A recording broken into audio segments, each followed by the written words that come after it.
Hello everybody, my name is Lagan and welcome back to Trash Games Tuesday, the show where I pick a game I had originally discarded as trash and we see if that's the truth. Except today I'm not doing that at all. Today I'm using this series as an excuse to talk about a game that I love very, very much. It technically counts because it is a game that I discarded as trash at first, but I decided to try it out because of Xbox Game Pass, the wonderful things that occur due to Xbox Game Pass. That game is, of course, you saw the title, it's Moonlighter. I'm currently playing through it with the new DLC, not really new anymore, I mean it came out a couple of years back, but I'm playing through it. I haven't been able to play the DLC yet, so I can't really comment on any of that yet. I'm going to be commenting on the base game from what is basically vague memory at this point. Now, for any of you who've played Moonlighter, you know this game innovates and doubles down on the genre in some very interesting ways. To me, it's honestly a masterpiece. I know that might be a bit of an overstatement, but genuinely, this game is great. It takes a lot of the roguelike features you know, and it improves upon them. First of all, the shop is one of these things. Honestly, it fits so well. And it just makes everything, it adds those extra stakes to it, you know?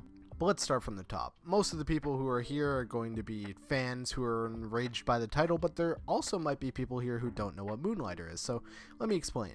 Essentially, in this game, you go dungeon delving during the night to pick up some loot, and in the day, you run a shop called the Moonlighter where you sell all that stuff off. Essentially, take the roguelikes you know, add a little bit of looting into it, and add a shop mechanic. But it's not just a Stardew Valley type of selling mechanic where you just toss things in a bin. They weren't content with that. We've got something much different here. You have to guess the prices of the items you're selling. This adds an extremely interesting layer to it. You don't know if you're selling too high, you don't know if you're selling too low. In playing this game, I didn't supplement my information with anything on Google because I wanted to experience it completely raw, for lack of a better word. And that is what happened. I was constantly fumbling on the prices. You can watch the video I made on this game last Friday, by the way. Constantly fumbling on the prices. I was selling stuff too low, I was selling stuff too high, but eventually you get it just right. It absolutely nails that feeling of just struggling to keep the supply and demand in balance and also find the perfect price to sell your stuff for. Because yes, if you sell too many of one item, it is possible to flood the market and completely diminish its value.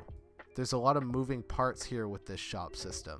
Sometimes it's more beneficial to drip feed them. I mean, it can be tempting to get a bunch of money at once, but if you have a bunch of rare items and you flood the market with it, suddenly it's not going to be worth anything at all. Sometimes it's more beneficial to toss some of that stuff in a chest and sell it day by day. And of course, it'll come as no surprise that you can upgrade the Moonlighter. You can also upgrade the town. You can get new shops. There's a competitor who you're able to buy stuff off of. You have a forge, you have a potion seller. So yes, you're constantly upgrading your weapons. There's this kind of divide where I wouldn't say it's skill-based. It is pretty skill-based. You definitely need skill to fight through here, but it's as much as it's dependent on you being able to fight well, it's dependent on you being able to consistently upgrade your gear.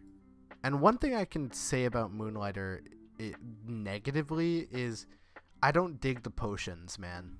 You have to constantly buy healing potions and build new ones.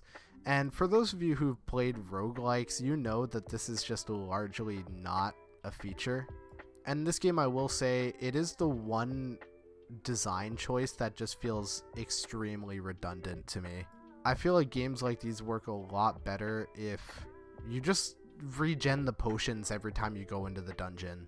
I understand that they're going for a kind of resource management here. They want the potions to feel a little bit more valuable, but at the same time it achieves a bit of the opposite effect because you could just buy or build a shit ton of potions and just bring like way more in with you than you would get in a game like Cult of the Lamb or Hades.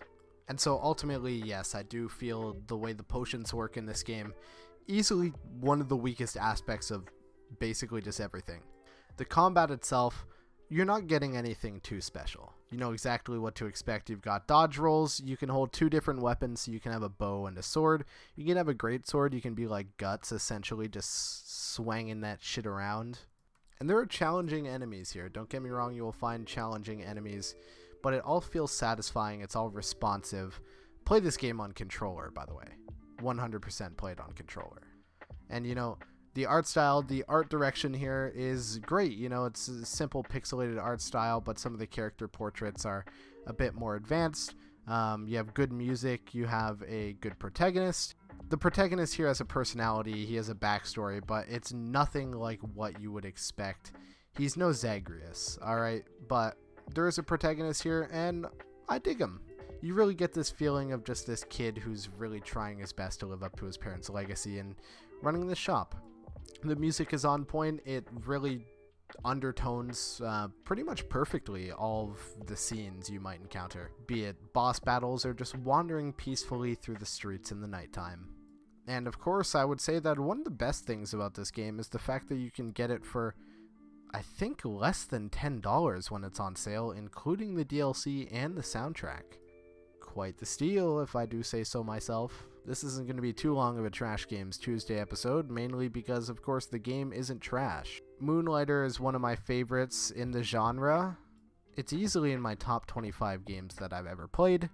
Honestly, I believe this game is just incredibly peak. I know a lot of people have gripes about it for various different things, but to me, I don't know, it just hits all of the right spots, all the things I was looking for. Can't rightfully compare this to my favorite game, Hollow Knight, but Moonlighter is honestly a 9 or 10 out of 10 in its own way. But Hollow Knight being a 10, I can't in good conscience give Moonlighter a 10 out of 10, so it's going to be a 9.5.